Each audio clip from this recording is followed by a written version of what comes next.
Welcome, chat, to this Friday edition Friday's Case of the Mondays. It is Friday, February 23rd. Mike will be with you in just a moment.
Don't forget to lick that stream as you come on in. We have a lot to talk about today.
What's up, everyone? It's Monday on a Friday. It's weird. It's contradictory. It's paradoxical, but we're glad you're here. And we did this just for Julia because it's noon Eastern time. Perfect for those of you enjoying a lunch break on your Friday. Please let us know if the time slot works. We're experimenting with this. Yeah. Because we could do the Monday stream at this time if that worked better for folks. Why not? But we're here because we did not stream on Monday because that was President's Day, a day where America celebrates its presidents, past, present, and future. It's an election year, so that's always a fun one. And hello to Julia, hello to Old Grease, Stifling, Lattice, Hungus, Jorge, Steven, Old Grease, Mateus, Sean, Jared, our good friend Callie, all the folks. Tyler, thank you so much for being here, everyone. And as always, like it if you're at Rail Phoenix is having Panda Express with us. So That's fun. Hopefully you're on mobile, because if you need to use the facilities, you can keep us with you. I would just say. I've not had Panda Express in quite some time. One of those things I've always enjoyed until I didn't, if that makes sense. But there you go. Hopefully, oh wow, Obi's quitting their job today. That's exciting. Good luck and Zach, congratulations. Zach, we're very sorry for interrupting your Russell Brand time, and we understand if you have to go back and hang out with him. Um, Julia said in Canada we had Family Day on Monday, which is day off to hang out with our families. That's just Canada trolling us. Like, for us to have a holiday, we have to participate in some sort of nationalistic fervor where we're like, thank God for these wonderful slave owners. And in Canada, it's like, just take a day off and hang out with your family, eh? Which is so much better. There's a lot of, listen, I feel like I'm into Canada. I've only been to Canada once. I feel like I would get on well in Canada, except maybe for the weather. Mark is correct. I have 14 dads. Sadly, all of them are American, so I do not apply for Canadian citizenship. So there you go. Rail Phoenix says if you're going to Pan Express, get that sweet fire chicken breast. Whoa, JMLR is putting in their 2 weeks at work in 3 hours. Wow, guys. Everyone's quitting their job. I'm not, but I promise you this. I don't if I ever quit, I promise I'll do it on stream. That's my new promise I'm making everyone right You heard now. it here. If I ever leave Wisecrack, you're going to know first. I'm going to completely alienate my coworkers and the company by announcing it live on stream in a public forum in a way that will surely be against any contracts I have. Will be wildly unprofessional, keep me from getting stuff in the future. So a few things before we get into today's topics. If you haven't watched it yet, Wednesday we had a really fun conversation with Alice Capel, French YouTuber who we like, and author of Collapse Feminism.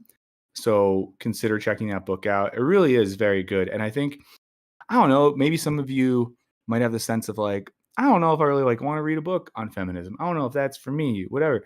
But I think it's broad enough in its scope and specific enough in its target of online culture that I think even if you don't think of yourself as someone who wants to read a book on feminism, I think you'll really dig it. In particular, the stuff that I really liked is on like traditionalism and the sort of conservatism that's looking to the past and trad culture and all those sorts of things, which relates to some stuff that we'll talk about in a little bit. Rusty Poop Art, fantastic name, says, I'm not quitting my job, but the animation industry feels like a sinking ship. Well, that's on par with what we're talking about today, in which a lot of industries feel like sinking ships. And then just a heads up as well, a few more announcements before we get going, and we can do some links here. Let's see. Any live streams Wisecrack is doing a week now. I'm kind of unsure and don't want to miss them. Eli, so we're always going to be doing Wednesdays. Wednesdays will always be at the same time. And the plan is to keep doing a Monday stream. We're doing this one as a makeup. Monday, I could see the time changing. If this time works better for people, let us know, because we could do this time as well, probably. Something we talked about on stream Wednesday was the idea that, and on Wednesday we talked, as we always do, about what it's like making stuff right now, the content economy. This relates to, the topic we're going to talk about today.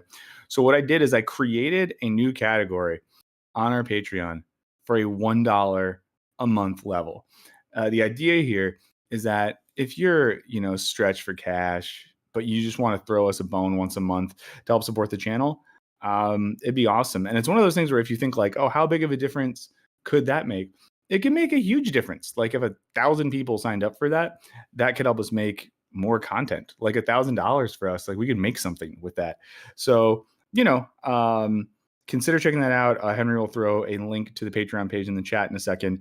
But some of you said you wanted it, so I gave it to you because that's how it works. Now, to be clear, there's no formal perks with that other than love, respect, adoration, and you knowing that you are directly contributing to our channel in a way that means a lot.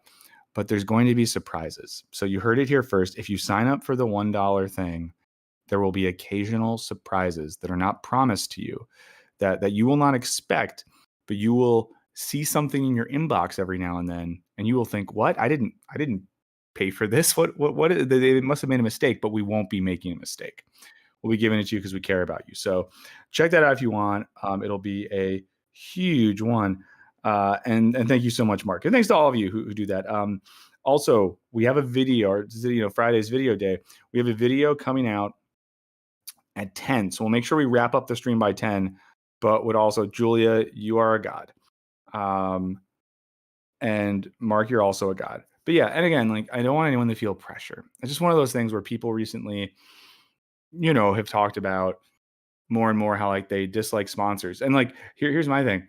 I want to make enough more off of Patreon where if a sponsor came through that like is real bad and you guys really hate them, that I can then make the argument that, hey, we actually maybe don't need to take this one because look at how much growth we've had on Patreon. So, there you go. But I really appreciate it. And again, truly know that $1 is great. Oh my God. Florida Boy says the Oviedo Mall used to be the only place to get good sneakers if you were at UCF. That's amazing. The Oviedo Mall is where I grew up going. I was at the Oviedo Marketplace Mall on opening day. And the first thing I bought there, and I'm pretty sure this is the case, I'm pretty sure the first thing I ever bought, it was at FYE, the DVD and CD store, and I think I got Wu-Tang Forever. I'm 99% sure. I walked out with a Wu-Tang CD, and I went with my friend and his mom, and his mom was very Christian, and she saw me buying that CD, and she was like, "I don't think you're allowed to buy this." I was like, "What do you mean I'm not allowed to buy this?" And she was like, "I don't think your parents would like that." And I was like, "My parents know that Wu-Tang is for the children, so I'm allowed to get this." Biatch. No, I didn't say that, but I did, say that, I can get this. My parents would let me. So, but thanks again. Check that out. Like the stream. Our new video is coming out at 10. So let's do this at the end of the stream. Let's all go watch it. It's a video on theft. It's a how-to that'll help you become an efficient thief. I'm just kidding, YouTube, if you're watching, or government, if you're watching.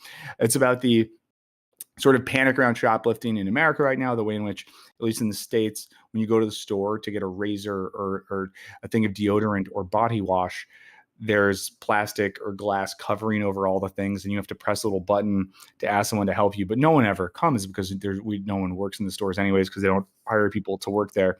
So it means that we all smell really bad. Florida Boy, that Limp Bizkit CD, that's real.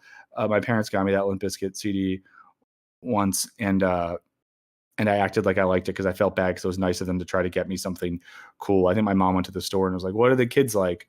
But they didn't know that wasn't really my vibe. So yesterday, let's see.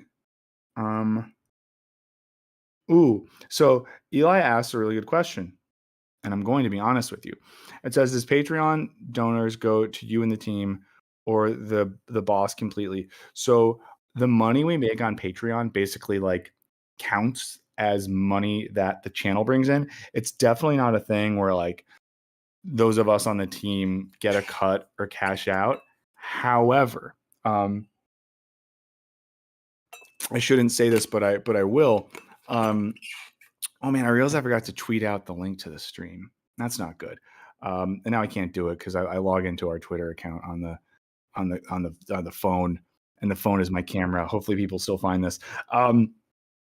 But my sort of plan is, if we can make enough off of Patreon, if it increases enough, my plan is to say to those in charge, like, hey, we are doing this. We are doing it all on our own. Our audience, who we love and have a good relationship with, is giving us X amount of money.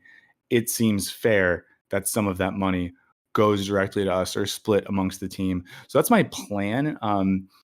We have to get to a certain point before I think I could justify making that argument. But then at a certain point, I'd have enough leverage too to be like, oh, if you're not going to do it, I'll just stop telling people to sign up. And actually, I'll tell them to take their money away. I'll tell them to donate their money to Antifa instead. So that's the reality of that situation. So I'm glad you asked. Thank you so much, liberal animator. Thank you everyone who's signing up at the $1. It truly means a lot. Like again, $1 might not seem like a lot, but it means a lot to us. Okay, so yesterday, layoff city. It happened again. I'll open up the AP article. Should we do the AP article first and tweet second, you think? Okay. So Vice Media, one of the darlings of the early to mid 2000s media boom, a company that I think at its highest was valued. I mean, this article will probably say it, so I shouldn't just say shit out my butt right now. But was valued at, in the billions of dollars.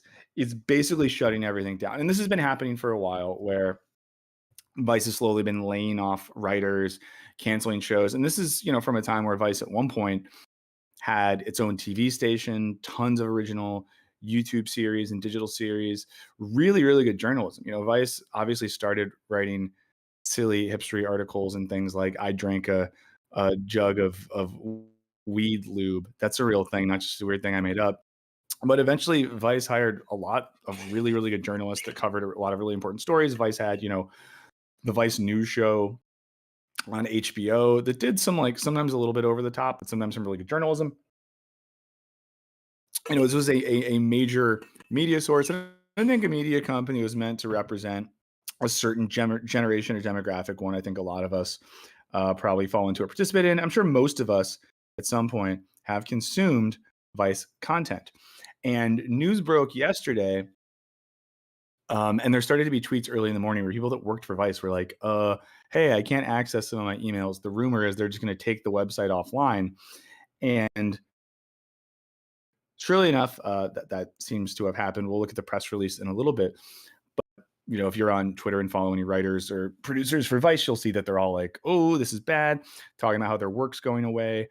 Reminding us as well that the internet isn't as forever as we think it is. All of these classic pieces that have been written are starting to go away and get deleted. And of course, this isn't an isolated incident, right? Like Business Insider has had huge layoffs. Pitchfork has had massive layoffs. They basically don't exist anymore. Vox Media has had massive layoffs. A lot of companies, Microsoft, and especially in their video games division, has had a bunch of layoffs. And it's a lot of in particular that represent, a vaguely like millennial Gen Z cultural perspective. Websites that I think have been massive layoffs at news sources. The LA Times laid off a bunch of journalists. Obviously, Vice has laid off journalists. Fox has laid off journalists in an election year where a lot's going on in the world. So it's a weird time, and it's a time where you just wonder, a couple of things. One, where is like news information and cultural analysis going to come from? Right? Like where is that information going to come from? Someone said, do you realize Wisecrack is woke, right? We're not woke, guys. If you get woke, you go broke. Dude Abides is noting buying a bunch of physical media at different retro game stores and pawn shops today. That rules. This relates to the conversation we're happening for real. Like physical media is way more important than we thought that it was. Yeah, I've Mark always Nugent has a been a question big for champion Scottish on people that. out there. Yeah, I think it's more important than we might realize. Yeah, Alex says Vice creating a TV station was such a dumb move. It's interesting too because like some of the shows. Oh, Julia, thank you for doing 150 in the Canada thing. I'm so sorry for that. Is Wisecrack the BuzzFeed for philosophy dorks? Yes. Let's just say yes. I love that. We are Wow, the that big? BuzzFeed for philosophy dorks. Yeah. But we are also Wokecrack. Rodrigo, we're really glad you made it. Florida Boy asked a good question about the consolidation being the same for other countries. It's interesting, right? Because a lot of these media companies are based in the US, but are, international. So there you go.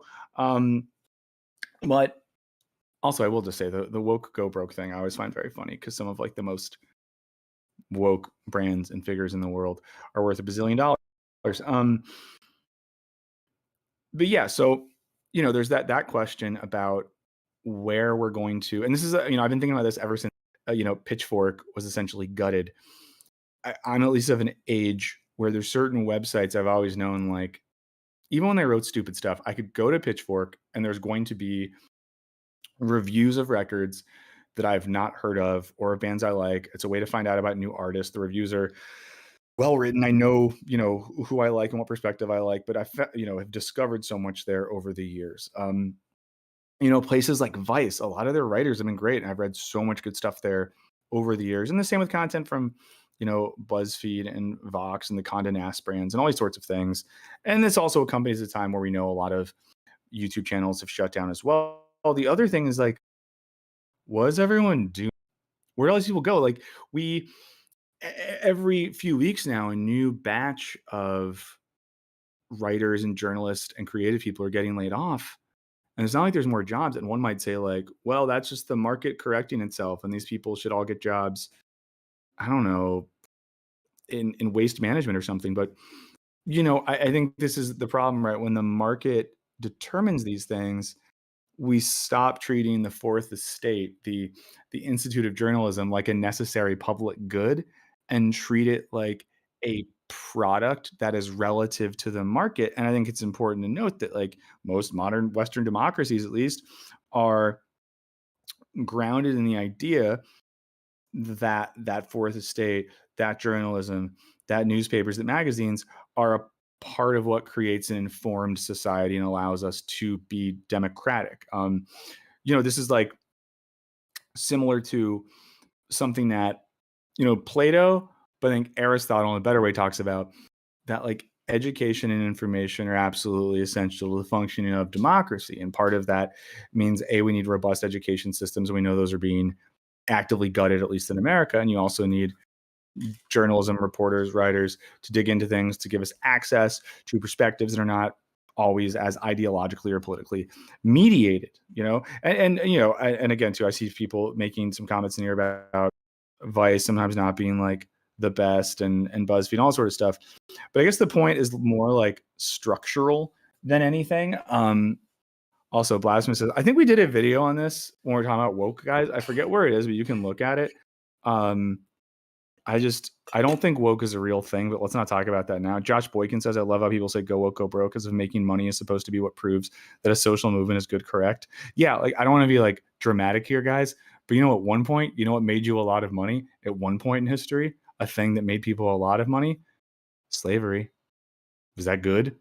I don't know. I think I'd rather be broke than participating in the mixture of the slave trade and colonization. But the Liberal Animator gifted 5 memberships. So that's awesome. Do it.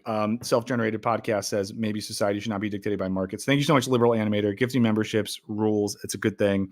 But let's not talk about the woke thing, guys. There's better stuff to talk about. So I'm going to look at this article then. So it says, Vice Media plans to lay off several hundred employees and no longer publish material on its website. Vice filed for bankruptcy last year before being sold for $350 million to a consortium led by the Fortress Investment Group. Is also looking to sell its Refinery 29 publishing business. It's the latest sign of financial problems buffeting the media industry. Digital sites, The Messenger, BuzzFeed News, and Jezebel have all shut down in the past year, and legacy media outlets like the Los Angeles Times, Washington Post, and Wall Street Journal have also seen job cuts. Once a swashbuckling media company, is anything we've called swashbuckling ever been swashbuckling? You know what I mean? Like, I think swashbuckling has a very specific meaning, and I think bros starting a website are not swashbucklers, but that's just me. Geared to a younger audience with an immersive storytelling style that accompanies digital television film outlets. New York-based Vice was valued at $5.7 billion in 2017. So here's something to think about. Some people start companies like this. They start websites. They get valuated for a lot of money.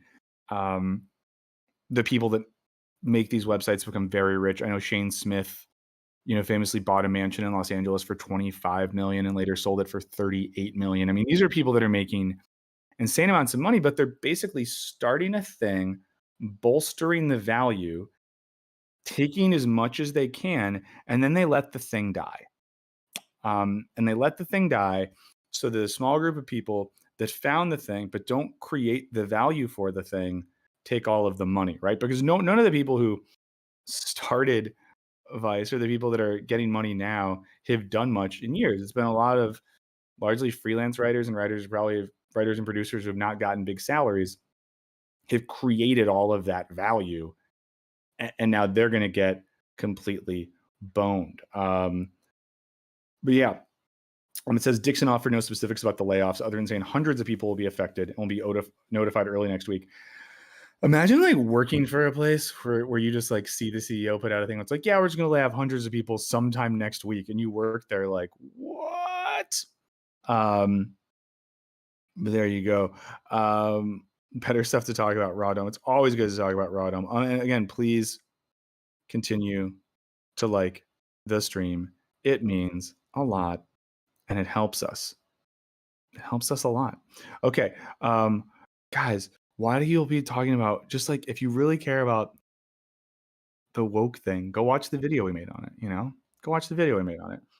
I just we've discussed it. It's I don't know. I don't want to be dismissive because I'm sure many of you are engaging in earnest and asking real questions, but it's the end of the week, so I'm kind of tired. It's a little bit spicier than normal, but like there's just better things we could all talk about. It's better things you could talk about, better things I could talk about.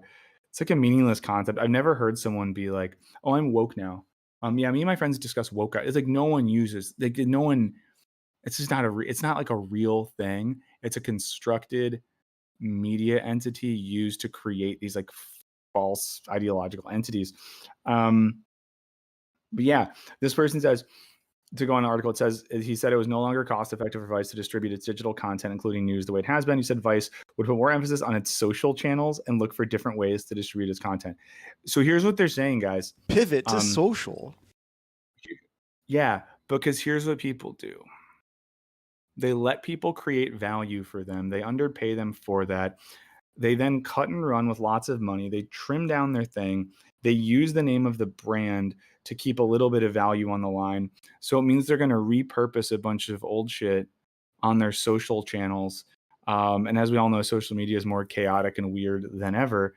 And they're going to hope to get some sort of ad-based revenue or algorithmic revenue off that. Maybe they'll sometimes hire people at insanely low rates under the guise that like, well, I got a freelance assignment for Vice to write some clickbaity thing that they're going to link on their X account or whatever. Yeah, and let's see. Scrolling. I think that's yes. That's the AP thing right there. I mean, I don't know. I think the stuff that stands out to me about this, and we can look at the actual statement they put out in a tweet in a second. We just have to ask ourselves, and I don't, know what the heck? I don't know. Amity, I agree with you. So I don't know the answer to all this. I'm not going to claim to understand the ins and outs of the media economy and how the finance world works, but we see this pattern. I said this before, I'll say it again, where a small amount of people at the top of an enterprise get a company, it gets evaluated in an insane amount of money, they make a ton off of that, and underpay the people that create the value of the thing, extract as much value from the underpaid laborers creating the thing, and then they cash out. And I think we have to ask ourselves, like, do we love that system? Like, and I know we have some friends, and I mean that very earnestly, we have some friends, some people that hang out, that watch stuff with us, that consume our content, even when they don't always, go hang out with Philosophy Tube. I totally get it. Lunkin Pork. See you later. And thanks for being here, everyone, live on Friday. Why not? But, so Zoe, and this said, as bad as we know capitalism is, it helped us get where we are, better or worse. Now, Zoe makes a really good point, right? So even the arch anti-capitalist, Karl Marx, right, says that capitalism is good. What? He does. Yeah. Marx thinks that, capitalism is a necessary point on the development to something better. So even the, Marxist communist boogeyman is like, yeah, capitalism is good, is a way we develop human labor in the economy. However, the same way that other forms of economic life have been transformed into something else, capitalism has a lifespan, like anything, right? There hasn't been any form of social organization or human life in human history where we're just like, oh, we did it, we stopped. There we go, we got it, there it is. Jared, I think I agree with your wife. And Zoe, again, I agree with that. I'm so sorry that Philosophy Tube is on. I didn't know that. Damn it. Is this a normal time that Philosophy Tube streams? Now I know we're an idiot. But okay, Punk Rock Reverend, I'm just gonna watch the Serbian film at some point, and if it ruins my life, then there you go. But I think the point here would be that, like, to follow Marx's logic, and just as a thought experiment, we would then have to ask ourselves, are we now seeing a point where the economic, social, and technological progress created by capitalism, I'm acknowledging that, have reached a point of contradiction. And that point of contradiction is where wealth is concentrated such that a very tiny percentage of people have access to all that wealth while laborers don't. And B, where, and this is like a real point of contradiction, where wealth is so concentrated that the working class, where laborers don't have access to enough work and enough capital to consume. Because the entire edifice of the system that we live in is predicated on our free ability to consume. We live in a market-based economy. It's largely based on modes of consumption. And, just a video premiere. Okay, that's fair. But if people, like don't have jobs, well, then they can't make money, then they can't consume. So at a certain point, if you get to a situation where you have a tiny amount of people that make a lot of money and use that money to cheaply produce things to be consumed, but a much larger portion of people that cannot afford to participate in that consumption, well, we got a problem. That's not working well. And whether you're a full-on neocon or a, Che Guevara cosplaying commie, it just doesn't work in that way. Julia says, I think those who defend capitalism are scared of what the change away from capitalism will mean of them. Yeah, I mean, I think that, Adam Curtis made this point years ago. Adam Curtis, great documentary filmmaker. If you don't watch Adam Curtis films, you should. Adam Curtis was on the Chapo Trap House podcast, and he made this point that was like, he was like, I think a lot of people and a lot of young people that are like, yay, revolution, blah, blah, blah, are kind of full of it. And here's why I think they're full of it, because a lot of people don't realize that for the system to change, things will get worse and people's lives will get worse.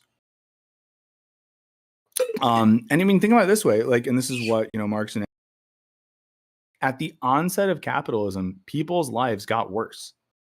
People that moved from agrarian systems to cities to work in industrial factories, their lives did not get better or nicer or healthier or anything like that. Now, eventually, the progress made via the Industrial Revolution and, of course, organized labor led to people's lives being much better than they used to be. But there's periods of contradiction and transition. So I think it's a tough thing to think about, right? Persephone Sky says, you criticize capitalism, yet here you are on the internet using social media on your iPhone. we gotta get off. But yeah, so I think that's Doug Park says that's the problem with accelerationist. So, it's hard. Mark, I think Sky was being facetious. Persephone Sky, I think, was being facetious there. Sometimes I think on our chat, some of the folks who've been around for a while get spicy because they know we work in sarcasm. So, please like stream if you haven't already. There you go. But yeah, so let's pull up the tweet from Vice. And just a reminder, if you're here, thank you so much for being here. No worries. Hey, Mark, no need to apologize. Autism is real. I too have a neurodivergency that begins with an A. We're all in this together, just trying to work it out and better understand each other. I like all of you and I appreciate you. I'm glad you're here. Thanks for liking the stream. We're doing this on a Friday because we normally do it on Mondays and we had to celebrate presidents. So thanks for hanging out. We do have a video coming out in 25 minutes. So I want everyone to watch it. And if you guys wanted to do me a big solid, when the stream's over, maybe watch the new video and like leave a comment, because it helps us a lot early on. And we're trying to get out of YouTube jail. And you all helped us get out of YouTube jail last week with the productivity video. So let's keep doing that. Ben, glad to see you. We're still talking about the Vice stuff. Greece, we're here for you. One thing I'll only plug this 2 more times before the stream's over. We did start a $1 Patreon level for those of you who simply just want to like put $1 in the tip bucket and help fund what we do. To be idealistic here, when you do that, you could basically have the knowledge that like, oh, I watch however many hours or minutes of Wisecrack content a month, and I'm contributing to that. Like I am helping make that stuff happen because that's literally what it is. And you'd be helping us become less dependent on ads and algorithms and things like that. I filmed a video this week kind of on Mr. Beast and on the article that came out in Time last week about how crazy and messed up digital media is. So maybe that will, help you get why I'm saying some of this stuff. But we created that level on our Patreon as a way for you to do that. If you're up for it, if you have $1 to give a month, we would appreciate it. And like I said earlier, no perks come with it other than you just getting to be a direct part of this. But there will be surprises because I'm weird and reckless. So if you sign up for the $1 Patreon amount, you'll get some stuff at various points. It will not be consistent. It will not be regular. But every now and then you'll get a Patreon notification. You'll get something in your inbox and you might get a piece of content from us for free as like a way to say thank you. So there you go. Okay, so this tweet from Adam Morgan starts by saying, we need to start calling this what it is. So we'll read the comment on the thing, then we'll look at the thing. It says it's executive theft. Vice was valued at $5.7 billion in 2017, and its C-suite has been paying itself six-figure bonuses as recently as last year. Now they can't afford employees or website. So this is what you wonder too. People will say, the people that run these companies will say things like, it's simply not profitable anymore for us to create long-form journalism. It's simply not profitable for us anymore to create content exploring culture and music and art and film, whatever it might be. It's simply not profitable. But the bigger question is like, is it not profitable? Or is it A, not conducive to the false idea of infinite market growth, which just doesn't make sense in terms of finite resources on our planet and finite time? And is it not conducive to the executive suite continuing to have insanely large salaries and pay themselves massive bonuses every year? Like imagine a world, and I'm going to say something silly, guys. I'm going to say a silly thing, but imagine a world where a company like Vice, had some like rule in place where, and there's like some Spanish companies that do this. I don't know the names off the top of my head, but I'm not making this up, where the rule is something like at X company, obviously not a company called X because this would never happen there, but at X or Y company, there's a rule where the lowest paid employee, I'll phrase it this way, the highest paid employee can't be paid more than like 10 or 15 times the lowest employee. So it creates a sort of bubble around pay. Now, mind you, if the lowest paid employee is making $50,000 a year and you can make 15 times that, I'm not a math whiz, but that's a lot of money. No one's saying that people can't make money. No one's saying that people who have high positions in companies can't make money. But what happens is if the lowest paid person, and there's a bunch of them all make $50,000, $60,000, $70,000 a year, but then you have a group of people making truly millions, hundreds of millions, it just doesn't make sense and it doesn't work. So that's why Adam Morgan here, a journalist, calls this a form of executive or corporate theft. And this is literally what I'm going to tease this for you guys now. This is kind of what our video is about today. The video that comes out in 20 minutes starts by looking at shoplifting and the panic around shoplifting. But then what we talk about is corporate theft and how really there's way more incredibly gnarly ways that companies are stealing money from employees, stealing money from consumers than anything like this. So, sorry, just catching up with chat really quick because I like chat and I like you. DJ Thumb, thank you so much. Outright Tiny, it totally helps that you watch directly on YouTube. And I'll say this too, like if you can donate, if you can give us money, that rips. But if you just watch stuff, like that's what helps us, like watching stuff, commenting, liking, all this shit we know, but like it really does help. Something that helps us a lot is sharing videos too. But to get back to what we're saying, so yeah, the video we have coming out today, the kind of like the gimmick of it, the hook, the twist, is that the media has us worried about teenagers occasionally stealing, some consumer goods, when in fact there's various types of corporate theft and wage theft happening that are just way worse. So yeah. Where are we going? Sorry. So let's look at the memo to staff that was retweeted by Max Tanny. It says, I mean, imagine getting this, guys. You work advice, let's say. Let's all do this. Imagine we've all worked advice for, let's say, 4 years. This is where we've gotten our paychecks. We get our health insurance from this company. We probably have worked nights, we've worked weekends, we've busted ass to produce content, to produce journalism for this media company that we know at various points has been worth billions of dollars. That's what we've done for the past 4 years of our life. And we wake up after another day where we probably had stress dreams about the media economy, and we read, "Dear Vice team, as we navigate the ever-evolving business landscape, we need to adapt and best align our strategies to be more competitive in the long term. After careful consideration and discussion with the board is truth. The board is light. The board knows all." I added that. That's not in the thing. We've decided to make some fundamental changes to our strategic vision advice. It's never like we've decided to lay a bunch of you off and take the money and run. It's like we've carefully considered how to make strategic changes to our visions such that we will sustain the lifeblood of the thing. It says we create and produce outstanding original content true to the Vice brand. However, it is no longer cost effective for us to distribute our digital content the way we've done previously. Moving forward, we will look to partner with established media companies to distribute our digital content, including news, on their global platforms as we fully transition to a studio model. As part of the shift, we will no longer publish content on Vice.com, instead putting more emphasis on our social channels as we accelerate our discussions with partners to take our content to where it will be viewed most broadly. I'm just telling you what this means, friends.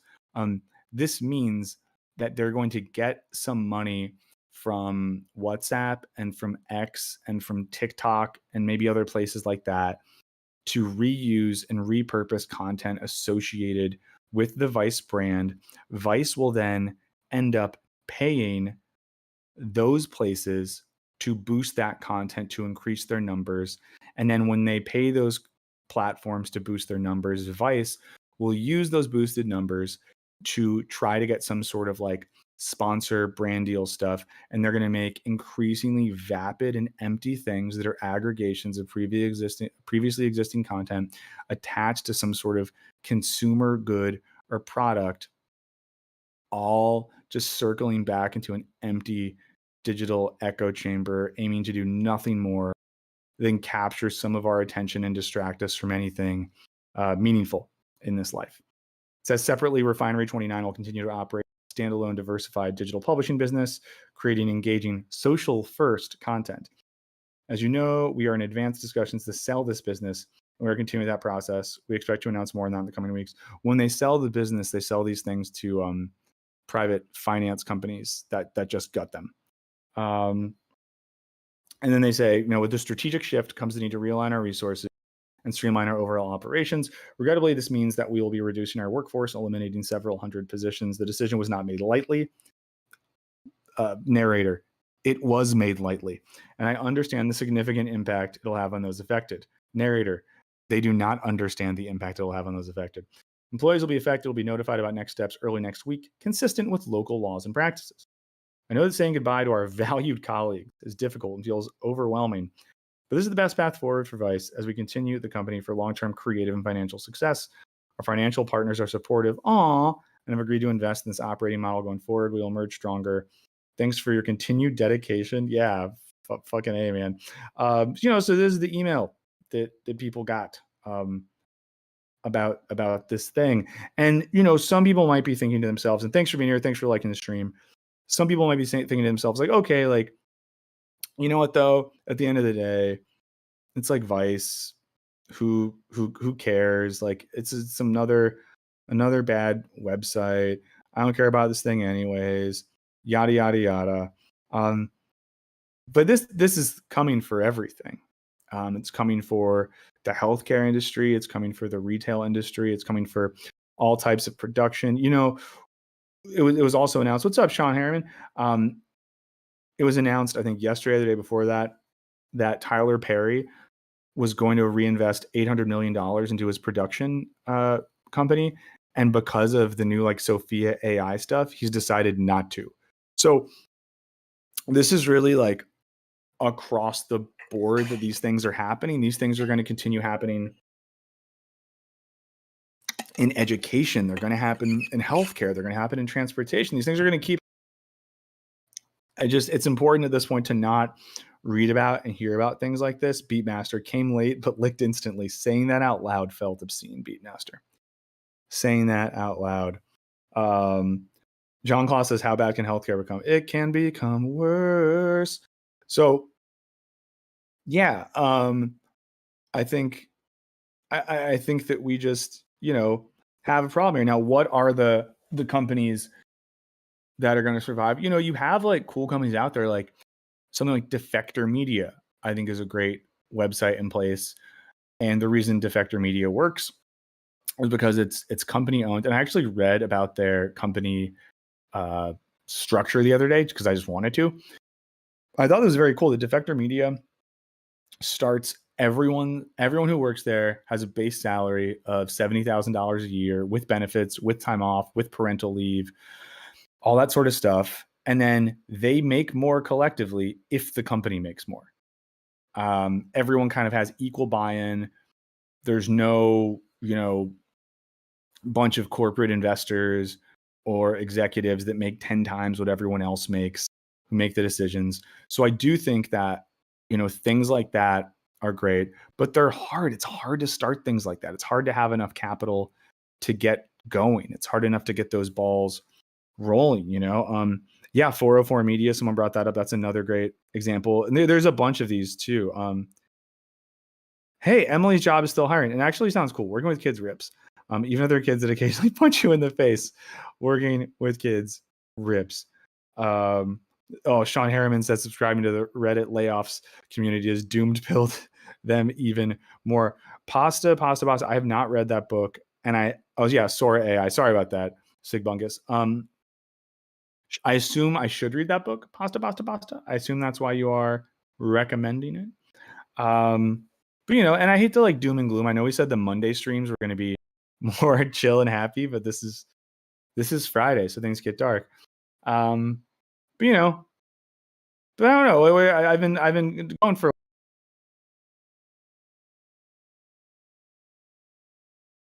Oh no, am I there now? Yeah. Okay, you're back. But yeah, you cut off for a moment there. Oh, well, I cut off at the exact moment I said, I've been talking for a while, Henry. What do you think about this? Thinking about the construction of like the concept of the masses, this is something Baudrillard talks a lot about. He actually has a journal article I think called like the social in media, which came out in the 80s before the conception of online social media. But his whole argument is, the masses are a class you construct so that they don't look at politics. And when you're getting frustrated at people who aren't paying attention to politics, you want to consider the structural apparatuses in place that got them looking away from it.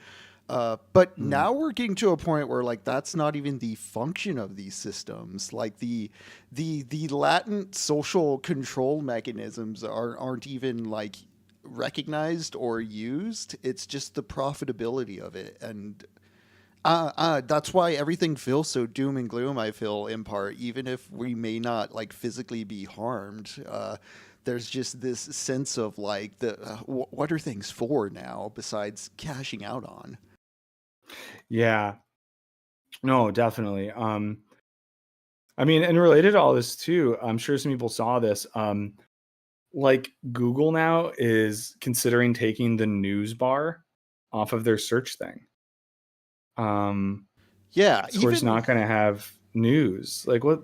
yeah, What the fuck? even stuff like Chat GPT apparently just kind of shit the bed the other day. Mhm. I know AT&T went down yesterday network wise for people, so just Yeah, a lot of used future just techno did like degeneration going yeah. on. I mean, lots of a word we can use. The Cory Doctorow shitification of everything. Uh, it seems to be happening. Gnargoyles, what a great username, says we need communal places for groups to meet and gather. Yeah, I like that. Um, Yeah. Let's see. Yeah, Rob Campana. This is gnarly, but I'll read it. Going to develop our capital and desire they need to exist in constant stress. Guys, stress is bad for us. Stress is bad for us. And Sean says the fact inshitification is now defined. I mean, I think that's a point too, Yeah. right? Like, it would be cool if we didn't just need that word or that thing. Let's see.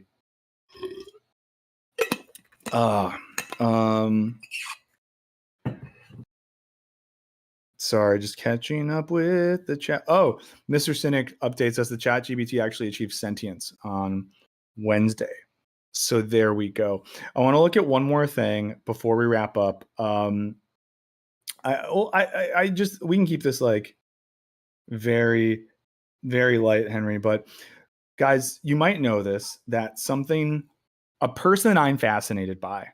Now, not fascinated in the way that I'm fascinated by butterflies, or the way that I'm fascinated by how hot springs work, or the way that I'm fascinated by the fermentation process that makes a lot of the kimchis and other things you get at a Korean restaurant so delicious.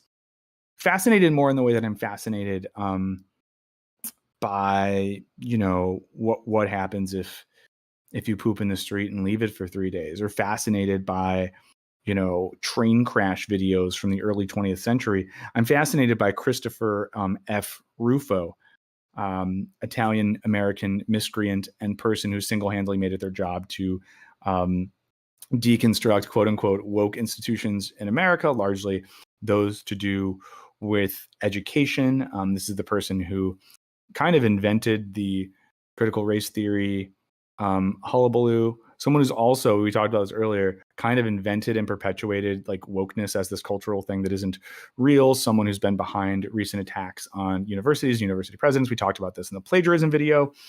Yesterday, this is what he tweeted. I'm just going to read off like the image we have in the chat, Henry, but if you want to pull the tweet up or pull that up, whatever. Now this, he tweeted this, and this is in the context of people talking about continued assaults on women's reproductive rights. Some stuff happened in the state of Alabama this week. I'm sure some of you saw, but he said this. So what? The pill causes health problems for many women. Recreational sex is a large part of the reason we have so many single mother households, which drives poverty, crime, and dysfunction. The point of sex is to create children. This is natural, normal, and good. Guys, the new far right thing is that sex is gay and bad. That now, I mean, just like look where we're going. These are the people. It's bad to talk about race. It's bad to say the slavery was bad. Your kids shouldn't read books. Anything that's vaguely progressive is bad. It's bad to be queer. It's bad to be trans. Education systems could be tightly ideologically controlled such that they perpetuate the dominant narratives of the state. Universities should, only act in a certain way. And now we're saying that like recreational sex is a destructive force to society. What? We're not allowed to have sex anymore, guys? It was one thing when we weren't allowed to read books. Now you're not allowed to have sex. And the interesting thing too is like, I would describe it like this. It feels like the current, and I get in trouble whenever I call something far right or alt right. So correct me if I'm wrong, guys, but I do consider someone like Christopher Rufo, far right or alt right or something like that. But like, it's taking elements of really conservative, I guess, Christianity or theological belief, and it's repackaging those in a non-theological argumentative form to do the same stuff. So now it's no longer don't have sex because God created sex as a sacrament between man and woman, blah blah blah.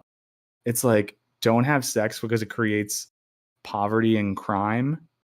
Honestly, I find the Christian argument way more convincing because at least there's like theological narrative. Like, I don't believe this. I don't think this is true. But if it's like God created man and woman for a holy union in which sex is a sacrament, and that sacrament creates union with that couple in God and creates life. At least that sounds in a weird way, kind of poetic and nice, but just like, don't have sex because it'll make single mothers in poverty. Sex is only to make kids. Don't have recreational sex. What are we doing here? It's just crazy. It's they're making sex gay or whatever. Striving to balance says it's not new, Mike.